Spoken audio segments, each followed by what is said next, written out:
Dana was packing her clothes in a small luggage. She was leaving her apartment for the week to stay at her uncle's house.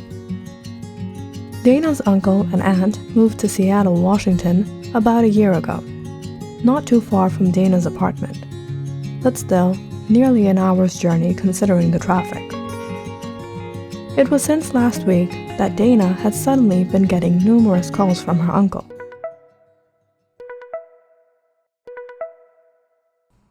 "Uncle Malcolm, what's up? How's Aunt Laura and the kids?" "Things are actually not so well, but the family is fine. How about you?" "Just the usual, college drama. Is everything all right?" "No, Dana. I've been quite concerned about something lately. I have an urgent business trip out of town next week. I wanted you to stay here at the house with your aunt and the kids. Something strange has been going on in this house. I can't leave your aunt by herself." "For the whole week? I don't know, Uncle Malcolm. If your mother were here, I would have asked her to come over, but you can't expect me to bring her all the way over here from California. But you live only an hour away. I'd get some relief if someone was with your aunt while I'm away." "But Uncle Malcolm, it's a long way to the college from your house." Just then, Dana heard her aunt speaking in the background.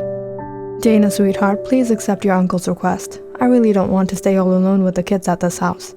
Some odd things have been happening. It doesn't feel right." After some persuasion, Dana agreed to stay at her uncle's house for the week. Both her uncle and aunt kept complaining about something strange in the house, but they didn't actually specify on what it was. Dana didn't mind staying at her uncle's house. She loved spending time with her little cousins, Calvin and Clayton. They were two naughty toddlers who were always on the run. Calvin was 3 and Clayton was 5.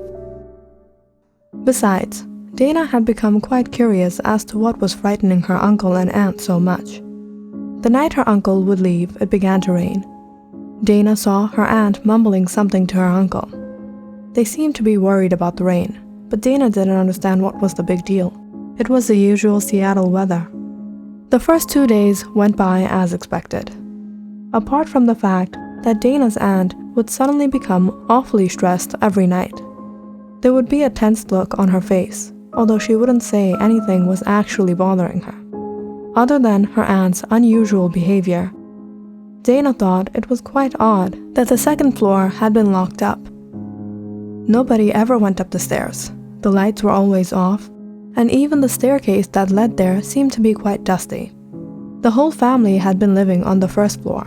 It was pretty crowded with all the extra furniture. When Dana had arrived, Aunt Laura had moved the kids into her room and told Dana to stay in the kids' room, although Dana knew there were 3 vacant bedrooms upstairs. One afternoon, Dana was helping her aunt in the kitchen. "Aunt Laura, how come you guys don't shift to the top floor? Isn't it too crowded down here?" The look on Aunt Laura's face changed. Dana could sense something disturbed her. "I already told you, Dana. Strange things happen in this house. Your uncle and I don't dare step a foot upstairs." "What have you guys been talking about? What is it?"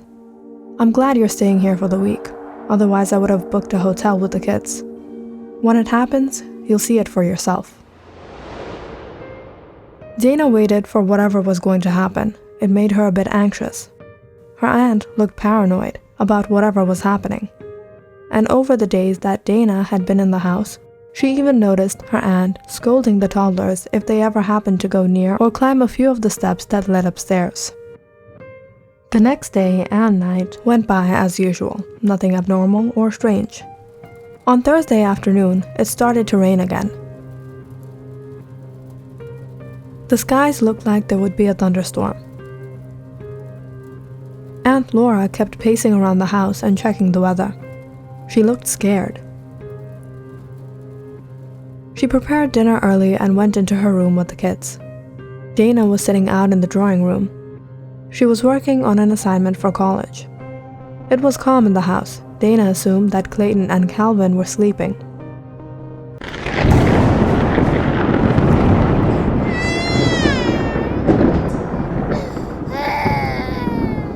Suddenly, around 11 p.m., Dana was startled by a loud boom of thunder. But what was more alarming was the cry that followed it. It sounded like Calvin. Did he get hurt? Dana rushed to her aunt's bedroom. She could hear Calvin crying.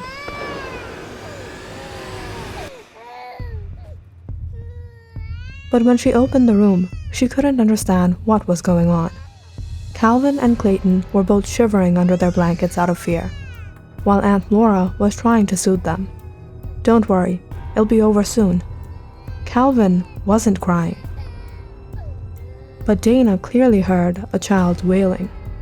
"Aunt Laura, whose baby is that?" "Not anyone's, Dana. It's coming from upstairs." Whenever it starts to rain heavily, we all fear it will start again. It's terrifying. As the night passes, the cry gets worse.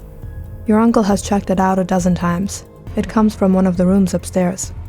We don't know what it is, but there's something there, Dana. We shifted to the first floor after the first month of moving in. The experience was horrifying. "Are you sure it's not the neighbors?" "I've checked. None of the neighbors have such young children around here." The sound of the child's cry couldn't be ignored. Dana listened to her aunt, but she couldn't believe anything her aunt said. Dana walked towards the stairs. She decided to check out the matter herself. Her aunt kept warning her. She even tried to hold Dana back. "Dana, just let it be. What if something happens to you? The crying usually stops by dawn. It's better we stay in our rooms until it's over." "No, Aunt Laura. This is so strange. I need to know where that crying is coming from." Dana took a flashlight and went upstairs. As she walked down the hall, the cry became louder. It was coming from the last bedroom. Dana gathered her courage and opened the door. At once, a chill ran down her spine. The room was empty. Spiderwebs covered the corners. Dust lay on the floor, but the noise was all too real. It began to thunder again. Suddenly, the cry became uncontrollable, like it came from a screaming, wailing, hysterical child.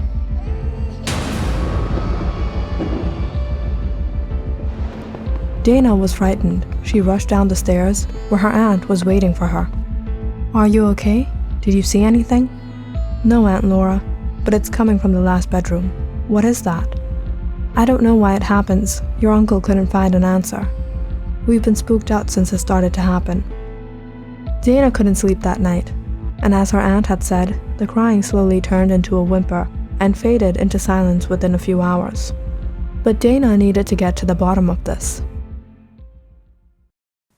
The next day, Dana and her aunt sat down and searched up bizarre phenomenons on the net, but they couldn't find anything similar to what they were experiencing.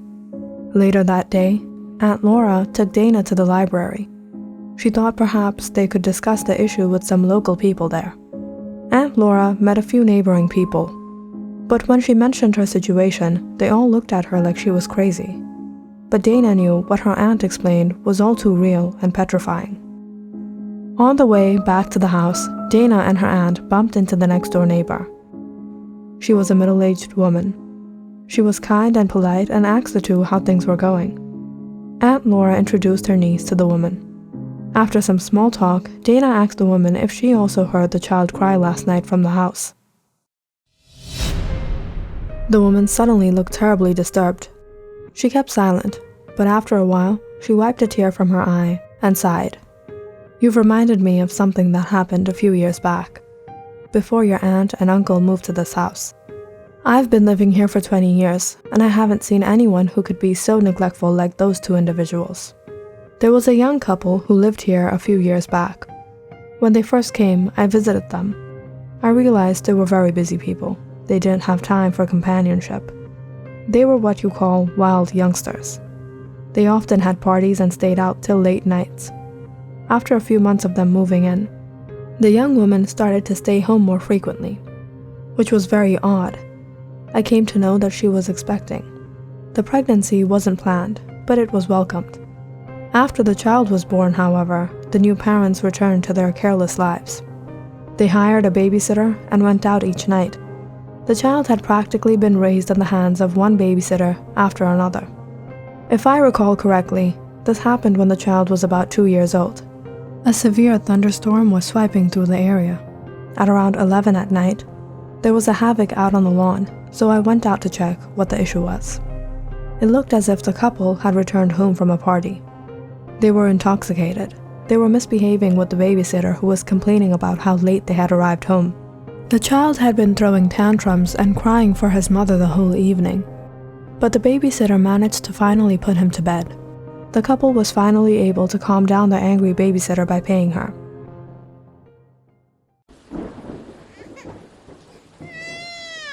Later that rainy night, I heard the child crying from my house. It went on for hours until the child finally stopped. I woke up to the sound of ambulance sirens the next morning. I saw the paramedics take the little toddler away. The constant thundering frightened the child.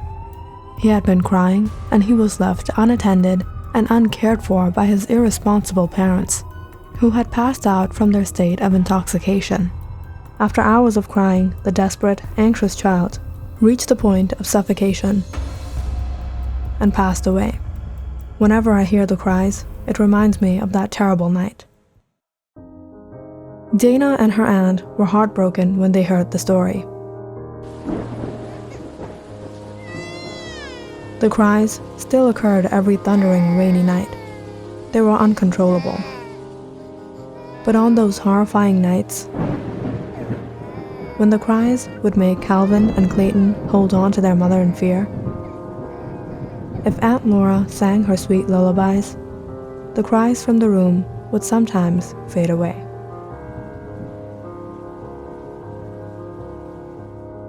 Click on the subscribe button and check out more awesome videos on our channel. And don't forget to press the bell icon because you know it's interesting.